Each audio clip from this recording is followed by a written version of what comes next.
chapter 13, verse 33. Go ahead and go there. Turn your Bible on the equivalent thereof.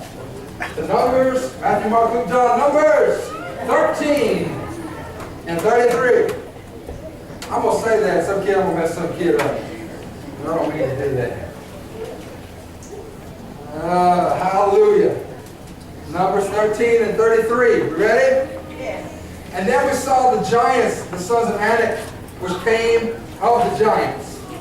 And we were in our own sight as grasshoppers, and so we were in their sight.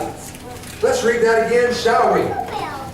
Why, yes, we shall. And there we saw the giants, the sons of Anak, which came of the giants. And we were in our own sight as grasshoppers, and so we were in their sight. So I want to talk to you for just a little bit this morning, and maybe into the early afternoon about, and so we were in their sight. And so we were in their sight. Turn to your neighbor and say, and so you are.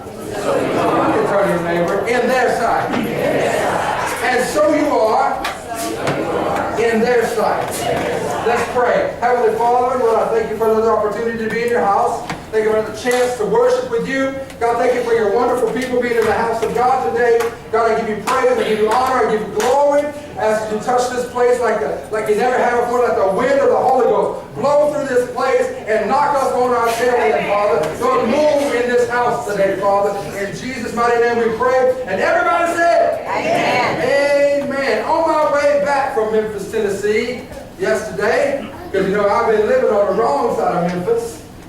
Really breaking away this time. Full tank of gas on a 69 Tempest. And y'all don't know that song, but it's all right.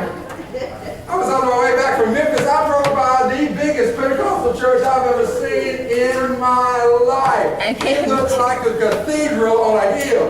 It was absolutely massive and absolutely, I thought it had to be a Baptist church. And I said, Lord have mercy, this thing is huge. And there was no denominational name. I don't know who it is. All I saw was Pentecostal church.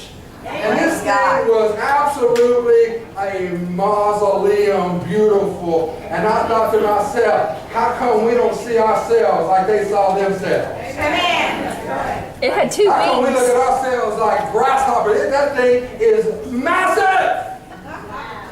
And it's a Pentecostal church. Dear God, no. They must be sinning, right?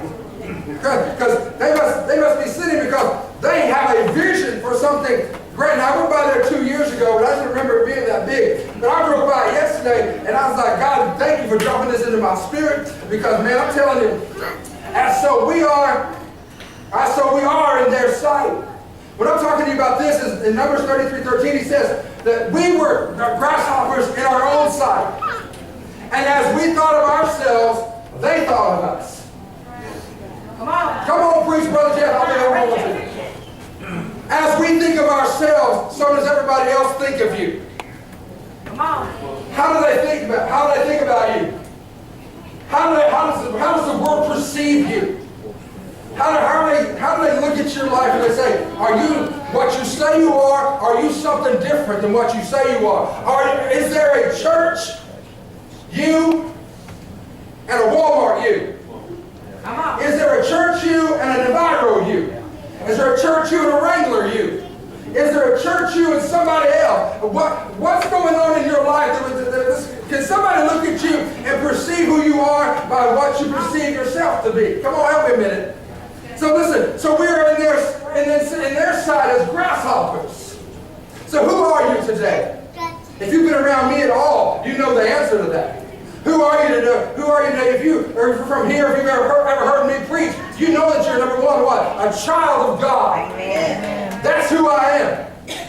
I am not anything other than or less than. That's who I am. I am a child of God. I am not the son of God, but I am a son of God. God has blessed me. God has given me the anointing in my life to do what it is I do. And thank God for God, or else I'd be gone somewhere else doing something else, doing something stupid. Somebody help me a minute. So number one, I'm a child of God. Number two, I'm the head. Come on. Not the tail. I'm the head and I'm not the tail. I'm above and I'm not beneath. That's who I am. I am the head and I am not the tail. I am above and I am not beneath. I am a child of the King. So if you've been around me at all, you know that's who you are. That sounds good. That's pretty good.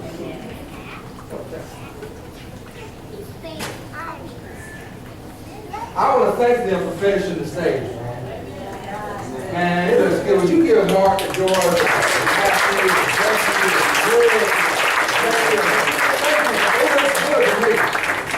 Some of y'all may not like it,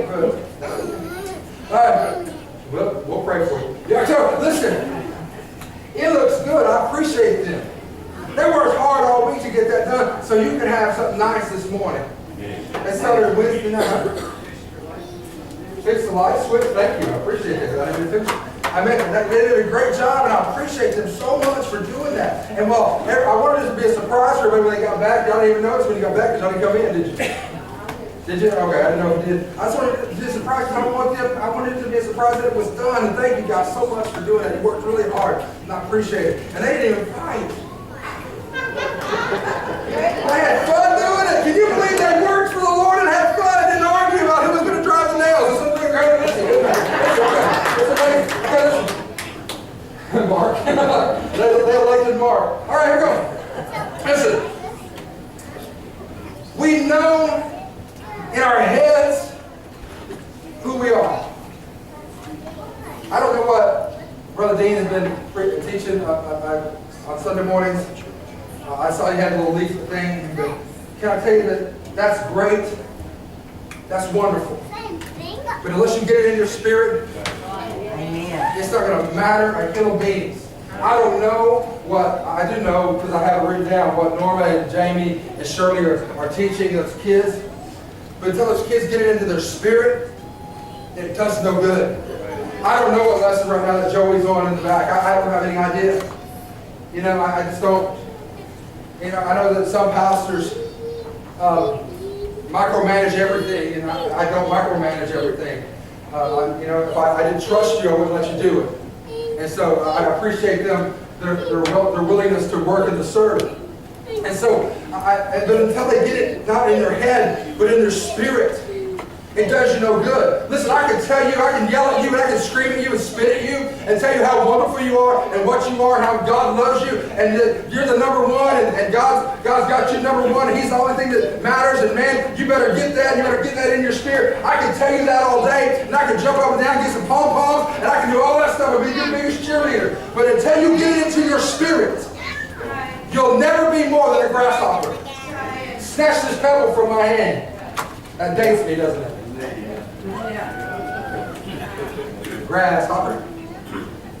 So until you finally realize that you're something besides what the devil tells you that you are. Until you finally realize that you're more than what your parents told you that you were. Until you finally realize that you're more than what that woman did to you, made you. Listen, you're trying to define yourself. I asked somebody to put that in that room. I said, I'm sorry. Listen, you don't you do it, dude. I'm just kidding. Listen. So listen, don't let that one event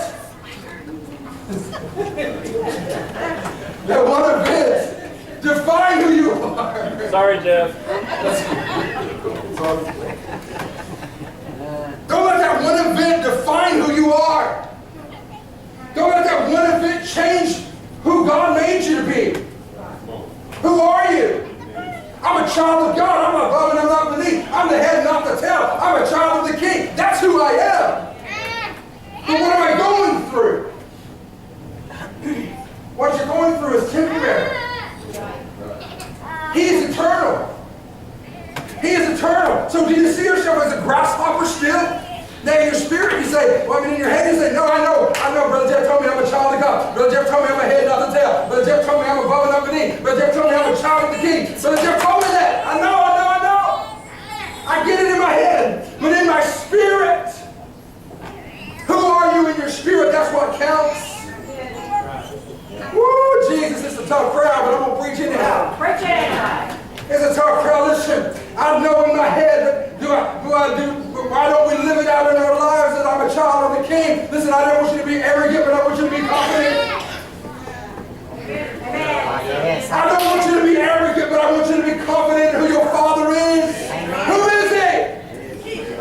God is my Father. Jesus is my labor and Christ, my Savior, my Lord. He's my labor and co-laborer with Christ. Somebody help. He is not going to do it without me, and I can't do it without Him. Somebody help me today. Praise God. Yes. He will not do it without me. He is my co-laborer in Christ. Yes. But I can't do it without Him. Somebody help me a minute. I'm above all those things and I'm not beneath those things. I'm a child of the King. So why don't we really live that life like that? Why do we not live that lifestyle? Why do we accept what the devil gives us and say, okay, well that's what the devil gave, that's what the world gave me. Why do we just accept it and eat it? I'm not going to eat what the devil laid out there for me. Come on, help me a minute. I'm not going to just be satisfied with what the world gave me. Some of you are satisfied because you have good jobs. And you're satisfied with what you're getting. And God has blessed you with a job. I'm talking about your job. God bless you with a job. Listen, everybody in here that wants a job has a job. I believe it with all my heart. I believe that. But don't underestimate what God has for you. Amen. See, we try to get from one destination to the other destination and forget about the journey. We're just trying, but when I get enough money, when I meet the right one, when I touch the right person, when I get to the right place, if I have the right church, if I can get the right song, if I can do, but we miss the whole journey. And then the journey is where you have witty ideas that God gives you to now. You're not working for somebody, but somebody's working for you. Somebody don't see yourself like that now. Hang on now. You're just hoping that you can get that county job, or that company job, or that union job, so that way I'll have my retirement set up. Woo! Ain't nothing wrong with any of that. Nothing wrong with any of that. And God will bless you to have that job, and God will bless you to have that retirement, and you to be smart about it, and then set aside money to, like, you're going to live to be 907. Your plan to be 907, but be ready to go like Jesus is coming right now. There's nothing wrong with planning for the future. Give your kids something to fight over. Come on, give them. They need something. Give them about 10% of what you make to fight over. I ain't lying. They didn't make that money. Come on. Oh, I wouldn't get no amens on that. That's all right. Give about 10%. Now, Brother Jeff, the Bible said that a righteous man has an inheritance to his children's children. I get that. There's more than money to an inheritance. That's right. Praise God. There's a way to get wealth. There's no sorrow added to it. That's right. Just trusting in the Lord with all your heart. Yes. There's leaning not to your own understanding. Come on, help me just a minute. Yes. There's a way to leave a heritage for your children without killing them with money. That's right. That's good preaching. Listen, we really don't believe that we're giant killers. We see giants, we get scared. We see giants, but we get scared. Oh, Lord, what we going to do? What we going to do? Jesus, you got to help me. Jesus, wake up in the ship. Don't you understand? We're about to die. We're all going to drown. Everybody's going to die. Jesus, wake up. Why don't you care that we perish? And Jesus wakes up, wipes the sleepies out of his eyes, and says, why are you bothering me? Peace, be still. And went back to bed. Come on, somebody help me. Why are you bothering me? Don't you have faith enough yet? You've been with me. Don't you understand? I sent you on this journey. God ain't going to kill us on the way. I sent you to go this way. Amen. Don't you understand? Even though the wind's blowing and the sun's not shining and the stars are out and the wind and the rain is coming and the ship is filling up with water, Jesus is in the boat. Come on, help me a minute. Jesus is in the boat. He's there. I'm pretty confident God wasn't going to drown him. Now, it's easy for me to look back on that and say, why didn't they have any faith? I just don't understand the disciples. Those disciples were so dumb. But they didn't know that was going to be part of the gospel. They tried to get to the other side without dying. So when you're walking through it, You don't know it's going to be written down in chapter 17. Come on. You don't know it's going to be written down and somebody's going to give a testimony of how Jesus said, peace be still, and got him out. You don't know that. You're just trying to make it to the other side. And so when you're walking right now through whatever journey you're walking through, you don't really know that you're going to look back and say, man, I see that God had his hand on me the whole way. I see where God touched my life every step of the way. Oh man, I see it now. I didn't see it when I'm walking through it, but I see it now. Come on, just help me just a minute. If I get you just a little help, I'll get you out of here. Listen, we know in our heads, but we don't live it in our lives. We don't really believe we're giant killers. We believe we're grasshoppers trying to convince ourselves to be more than grasshoppers. Amen. Good preaching. Come on. This is running preaching this time. Sorry. Woo. Right now, I put a truth serum in you. And I said to you, gave you a question about how you see yourself in God. I'm pretty confident. Some will see themselves as giant killers. Some will see themselves as giants. Some will see themselves as I'm just a guy. Some will see themselves as less than. And some will see themselves as nothing on the scale. But hear me. I put a truth serum in you. And I said, listen, how do you think you are in the things of God? How do you rate yourself? How do you see yourself? There's very few that are giant killers.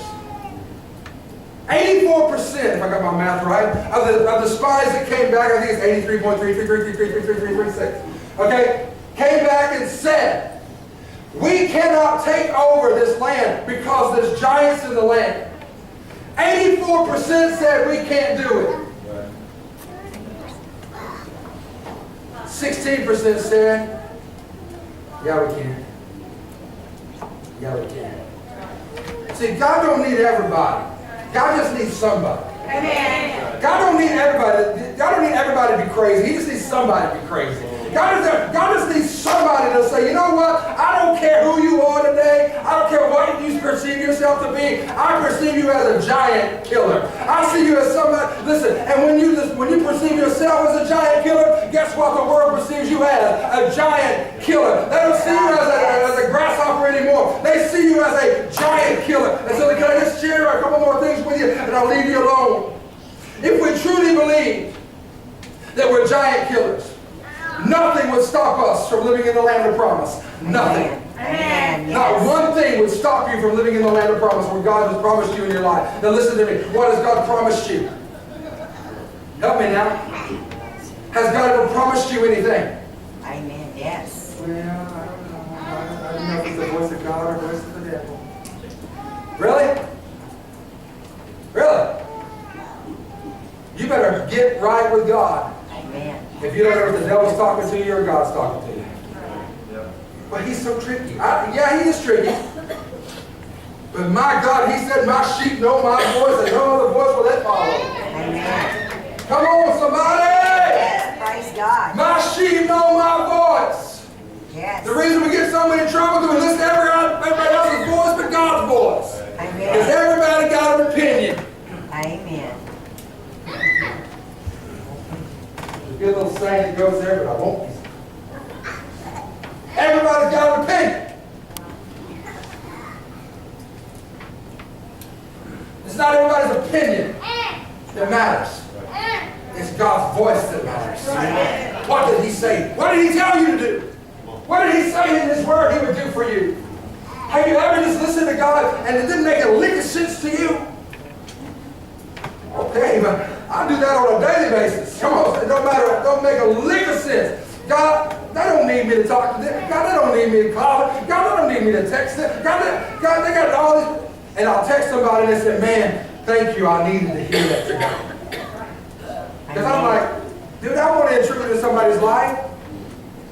I don't want to mess with somebody's life. Listen, they're going through some stuff, and I know that, and I already talked to them, and I called them, I texted them, I've emailed, I don't email anymore. Does anybody email it? That's almost like faxing now. And so, I don't do any of that stuff anymore, but I'll just send somebody a hey, thinking about you, praying about you, love you. And you never know what somebody's going through at that moment.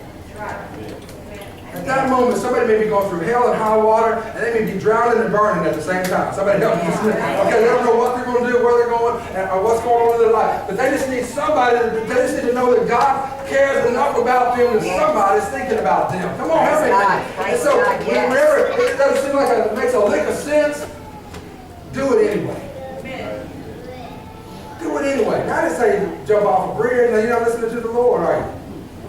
I want you to jump off the bridge to prove to everybody how much you love me. That's just stupid. Okay, don't be doing that. That's dumb. But I'm talking about when God's telling you to talk to somebody, God's telling you to do something for somebody, when God's speaking to your life to make a phone call and forgive your sister that you haven't talked to in 6 months. Come on, help me. When God's telling you to forgive your brother that you don't even like, when God's telling you to forgive your wife who you're been mad at for a year and a half, God's telling you, listen, you need to make some things right in your life because I can't touch you till you make some things right in your life. Yes, praise God. Because that's what God will do. Can I tell you that reconciliation is not making it back like it used to be? That's not reconciliation, because there's some things you can't fix all the way. Amen. But there's some times when you can see somebody and not get sick at your stomach because you reconcile. That's good preaching, and that's just for free. That's out the notes. There's some things in your life that you need to reconcile and get right with God and get right with somebody else. There's some things in your life that you got to change the direction of your life because God will speak to you. You say, God, I ain't calling them. They can call me. They're the one that said something to me. Jeff's the one that let out church July the 2nd on the evening, not me. I'm mad at him. He did that to me. Jeff's the one that made that decision. He can call me and apologize to me. Well, I may not even know you're mad. There's another verse of that song. Why are you mad? Why are you mad? We get mad at so many dumb things. It's unbelievable. Things that don't matter. Oh, I can just see God go, you're the dumbest human I've ever made. I can just, come on now. What is wrong with you? We messed this one up. I can just see it. You know, this guy's got some problems, man. And so, we get upset over things that don't matter in the beans to anybody but us. Because the devil has worked and wormed his way in there. He said, look, yeah, they did that stage like that. You know, they didn't ask me. Well, we don't need 27 people here. Come on, help me. Yeah, I'm in there, dude. I'm in there. Listen, can I tell you just a secret? I'm not coming after your kids and your grandkids. I'm coming after them. I'm sick and tired of generations going by, and we're afraid to reach out to them. We're afraid that somebody's got their face all pierced up. We're afraid to say, hey, what's going on with you? What's your story? Talk to me. Yes. What's going on with you? I'm just sick of it. If they don't look like us, talk like us, walk like us, dress like us, we're afraid of them. What? I'm coming after your kids and your grandkids. I'm telling you. I'm ready.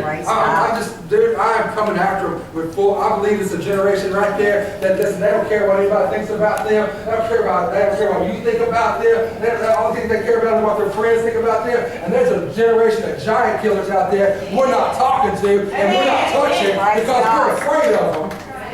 Because we walked into a land that saw giants and Amalekites and Hittites and Cellulites. They're the hard ones to get rid of. Okay. They're like hail damage. Listen. They're the hard ones to get rid of. Come have a minute. And we're afraid of them. They're not like us. Gasping, swooning, as good as you are, they're not like you. Wow. Going after them. And reaching for them. Somebody's got to reach them. Amen. Someone's going to reach them. Someone's going to call out to them. Somebody's going to tell them about Jesus. Someone's got to tell them, listen, I know you're in this relationship. This is not a godly relationship. I know you're in that relationship. This is not a godly relationship. And can I tell you something? Even though you're living ungodly, God still loves you. God still cares about you. And He wants to change your life. He wants to change your life and change your direction. He needs you to repent. Yes. Somebody's got to go get him. My God, if you haven't noticed, the demographic of Seminole is changing. Yeah, right. It's not the place I grew up in 48 years ago. It's not the same as it used to be. The demographics are changing, and you need to understand who you live with. Amen. Know who labors among you. Amen. Know who they are. Yes. Get hold of them. Look beside you when you're working at Enviro and Wrangler and wherever else you work. Sigma, I don't believe Sigma. Look beside you, and I'll guarantee you, they don't talk like you. They don't walk like you. They don't do the things that you say are righteous and holy. But God still is calling their name by name for them. Joe is still getting called. Chris is still getting called. Katrina is still getting called. Somebody is calling their name. But are you and me, are we too scared of the giants? Yeah, right. To be giant killers. Come on, help me just a minute. I got 20 minutes. Listen, we know it in our head that we're giant killers, but we don't know it in our heart. If we truly believe, nothing would stop us. Nothing would scare us into leaving God's house. My God, I'm so tired of evangelists coming through here. Thus saith the Lord, thou shalt do, and thus thou shalt doest that. And we don't do us nothing. Without just saying it. Oh, we're shouting to saying it. Woo!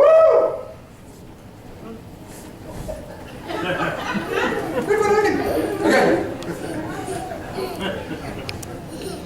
Are we shouting to saying it while the music's going, man?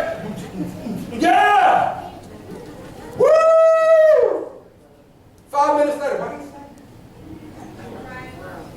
Well, wait, I thought it was a word from the Lord.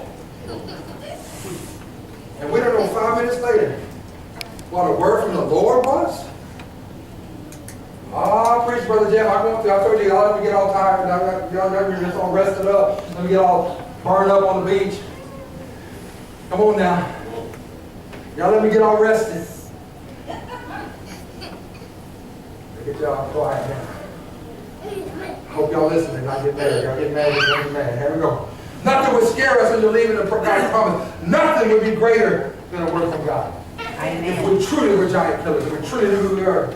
Listen, that we made the giants greater than His word. I'll say that again really slowly. We, yuns, ussens, y'all, I don't get enough. Weans have made the giants mightier Amen. than God's word. Amen. Well, nothing's stronger than God's word. I can prove that incorrect. Because Jesus said, your traditions have made the word of God of none effect. That's right, amen. Our traditions have made the word of God of none effect. What Jesus said. It doesn't mean that the word of God doesn't have any power. It means that it's not effective because of our traditions. Let's break it. Come on. Ooh, Jesus. Listen, we have 103 people here. That's the least we've had in 5 years. You want to talk about getting pastor mad. I feel that Tabasco sauce coming on my leg right now. I feel it. Listen, the giants didn't just show up. They didn't just show up in the promised land. The giants were there in the land before they went there. Okay, y'all with me? The giants didn't just, boom, we're there. They were there before they ever left Egypt. Egypt and went to the promised land. The giants were dwelling there long before they ever stepped foot on the sand being free people. The giants were there long before all the other obstacles that they faced. The giants were already in the land. The Amalekites were in the south, y'all. The Amalekites had a little draw.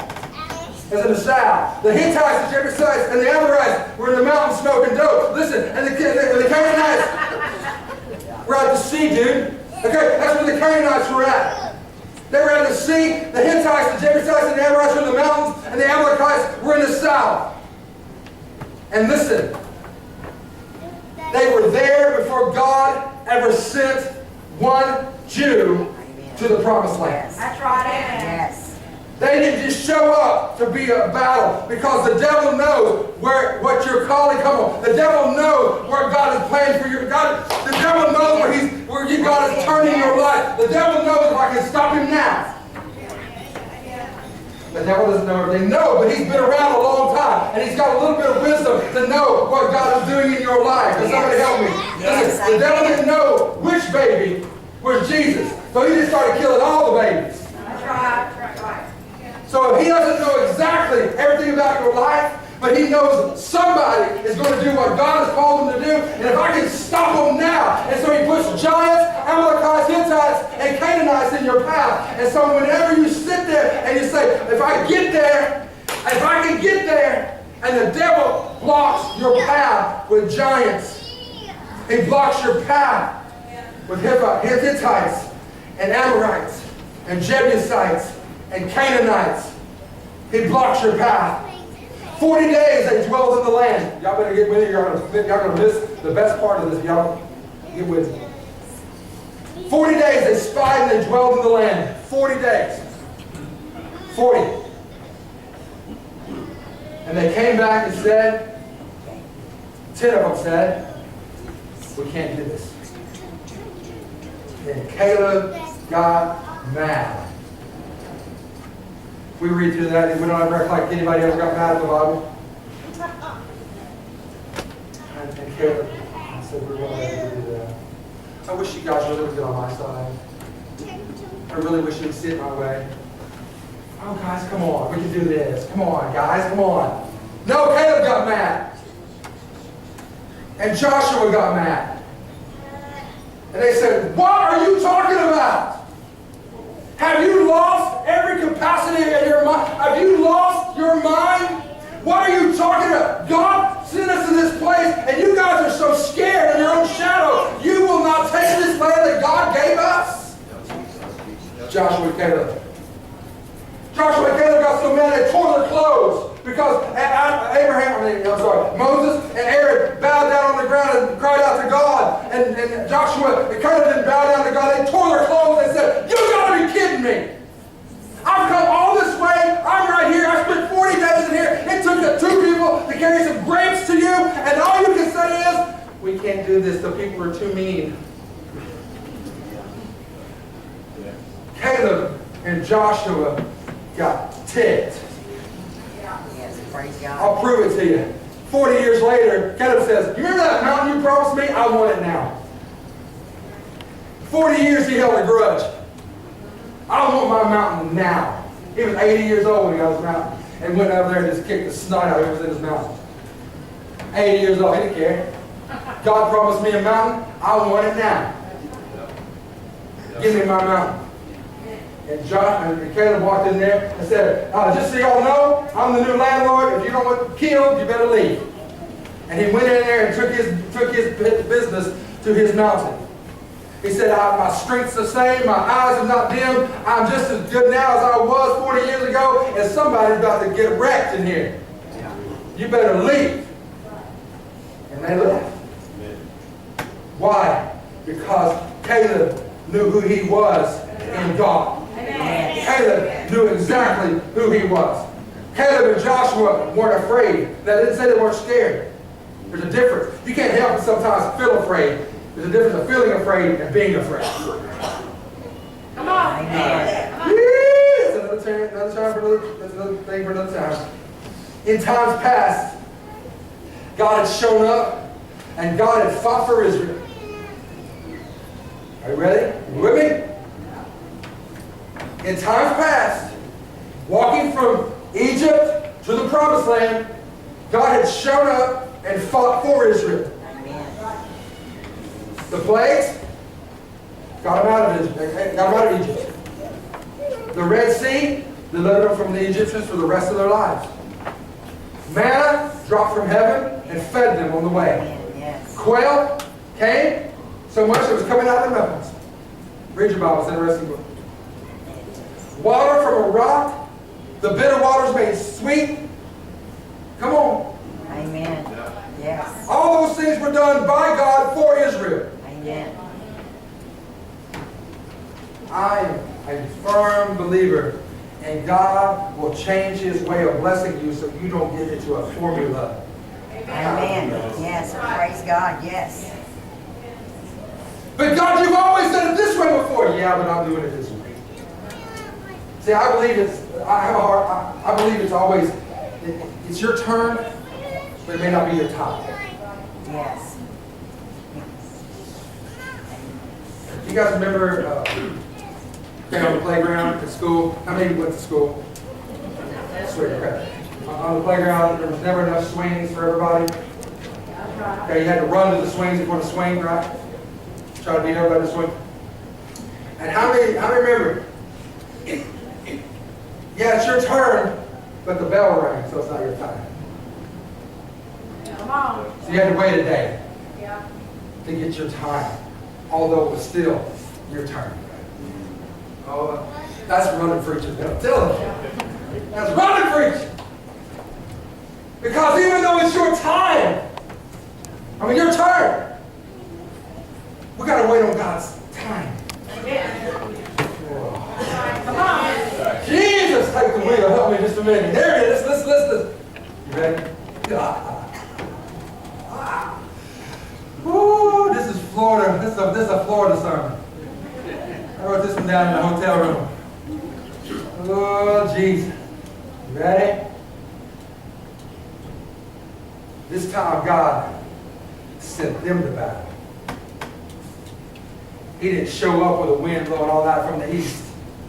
He didn't show up with a whole covey of quail showing up. He didn't rain down manna. He didn't split a sea. He didn't make no bitter water sweet. He didn't do any of that stuff. He said, it's your time. Amen. It was already their turn. Yes. Now it was their time. Woo, Jesus. Amen. My God in heaven, I don't know how you sit there and look at me with your eyes all droopy. It is our time and it is our turn. Yes. Praise God. It is our time Yes. and it is our turn. I want somebody to be a giant killer. I'm looking for somebody who's not afraid of the Saganites. Come on, somebody help me out just a minute. I'm looking for somebody. Come on. Listen, Amen. God would fight with them, but God would not fight for them. They had to do it themselves. Amen. Come on. Yes, Listen, praise when God. I say that, what I mean by this is they had to put some action to what God had told them to do. And Caleb and Joshua said, give me a sword. I'll lick it and make it stick. Come on. Joshua was ready. I'll cut some heads off some Amorites today. Bring me one of them sons of Anak right now. I'll jump up and cut his head off. Whatever I got to do. Stand on a rock. Whatever I got to do. I'll do whatever it takes to do what God has called me to do. Yes. I'll do whatever because this land doesn't belong to them. It belongs to me. Come on, help me just a minute. This city, come on, can I help you just a minute? Your kids don't belong to the devil. Praise They God. belong to Yes. God. Yes. They don't belong to Hallelujah. the devil. I don't care how many Yes, God. They don't belong to the Yes. devil. Your health does not depend on what the devil says is your health is supposed to be like. Your health depends on what God says your health is supposed to be like. Yes. I don't know. Maybe your grandchildren are crazy. I don't know. Maybe your children and grandchildren are both crazy. Maybe your spouse is crazy. Maybe you're crazy.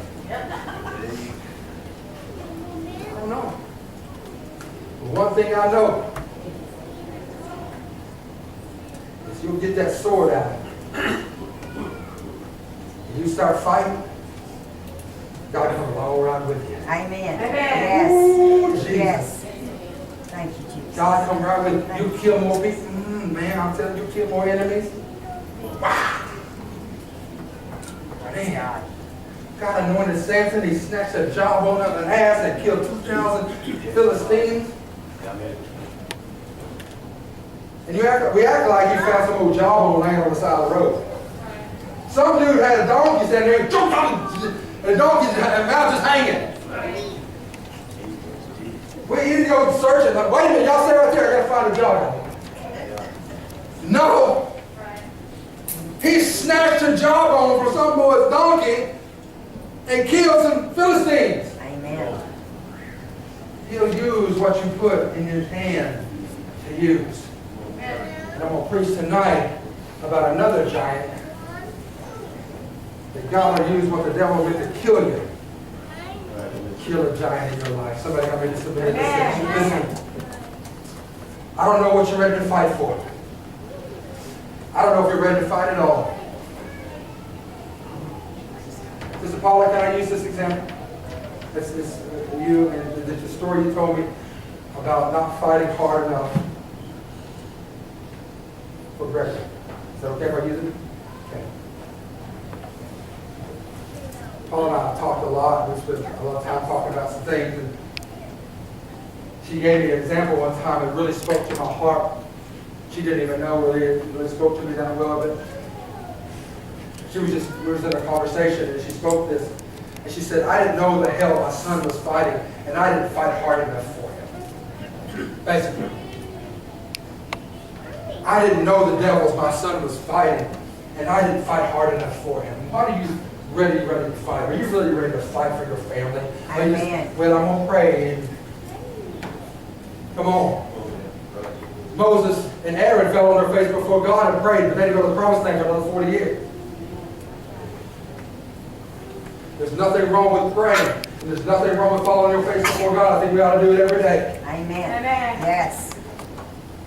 But there's something wrong with not putting any action to what God has given you to do. Right. So I'm going to ask you this question, and I'll leave you alone. It's 5 after 12. I'm just letting you know. I'm going to ask you a question and let you know. Are you ready to fight for your promises?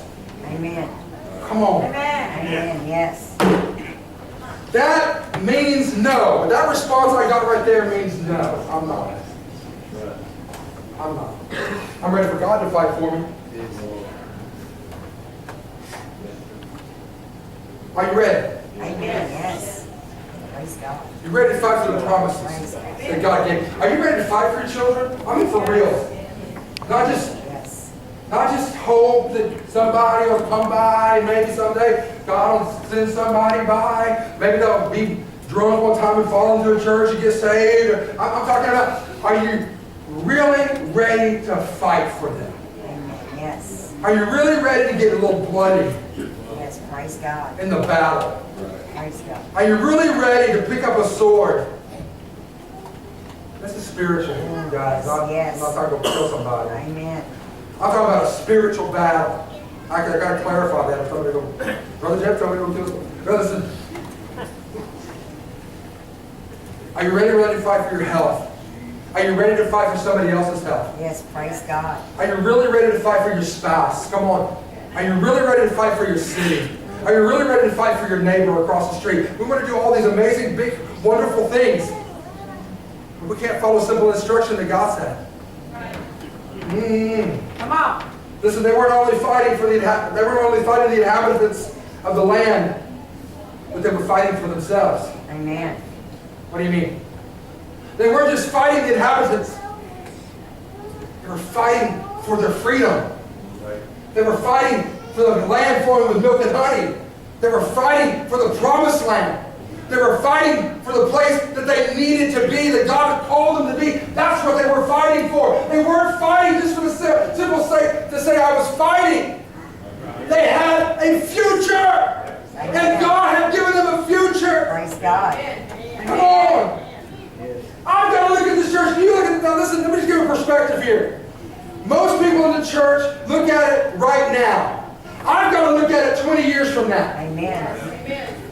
Yes. I can't just say what we're doing right now. I've got to look for it. And when I'm 68 years old and not 48 years old, I've got to plan for 20 years in the future. I can't just say, well, this is what we're doing right now. Well, then God good. Hallelujah. But I'm looking for this. Daily Ann, how old are you? 15? You're sure you're not 15 yet? 14. So when Daily Ann's 34 years old, are we going to be someplace that her children and possibly grandchildren can learn? Come on now. Not at 34, but you know that. You know what I'm saying. When she gets older, okay? Her children and grandchildren, how's that? Is that better? Whenever she has those things in her life, are we going to be a place that, man, that was a good church when she was 14? It's a shame they closed because they had no vision for the future. It's a shame they, allowed stuff to happen and they just comfortable. I've got to look 20 years in the future. I've got to look 20 years into her future, my kids' future. I have to do it that way. I can't just come to church and go, oh man, it's not Wednesday. Oh man, it's not Sunday. Dude, I'm already in 2018. Amen. I've already got stuff planned for 2018. Amen. I've got stuff planned for 2020. I got stuff planned for beyond that. That we need earmarks, to reach those earmarks. We've got to do those things. I don't look at it as that's another Sunday morning. It's a Sunday morning, yes, that gets us catapulted somewhere else. Amen. Amen. Okay, I'll get off that. I'll leave you alone. They're not only fighting the inhabitants, but they're fighting for their future. To get what God wanted them to have, they had to take it from their enemies. Amen. Amen. Yes. Amen. Your neighbor's not your enemy. That's right. The devil is your enemy. Amen. That's right. Yes. He's trying to take you in your life and your kids and your grandkids and their futures, and he's trying to put it off 40 years. I'm going after him. I'm going after him. Amen. Praise God. I'm going after him. I got to reach him. And I need your help to do it. We are in a very blessed situation in this church. We have kids at 2 years old. We have my mother who's 84 years old. And can I tell you something? Well, I'm trying to hurry. Can I share this with you? If God's still speaking to you, God's not through with you. Amen. Amen. Right. Right. Praise God. If you're still on this planet breathing air and God's still speaking to your spirit, God's not finished with you. Amen. Even though the devil Praise has tried to God. tell you your best years are behind you. Come on, help me just a minute. You didn't go through all that stuff that you went through, and you didn't go through that thing we call life so you could just pine away somewhere. But God placed you right now where you need to be. Amen. Because Praise there's God. somebody that needs Yes. more wisdom. Amen. Because they try to fight an enemy. They don't know how to fight the Jesus walking already with. Thank you, Jesus. Come on, they don't know the weaknesses of that enemy, but you do. Because you fought it. Yes. You've been through it. Yes. You already killed it. And you've not, listen, it may have been 40, 50 years ago that you did it. But you did it. Amen. We need everybody in this house. Everybody in this house is important. Yes. And not listen to me, but you better treat this house like it's important. Amen. Amen. Yes. Praise God. Every person in this house is important, and your actions matter. That's right. How you react with each other, how you interact with each other, it matters because Yes. somebody is fighting an enemy that you already have whipped. And they're in the midst of a battle, and all you got to do is tell them, listen, if you'll fake the knees and hit them in the head, they'll go for the knees every time. Come on. Amen. Help me just a minute. Amen. Praise God. That's good preaching for a white guy, I promise you that. Amen. Stand to your feet with me.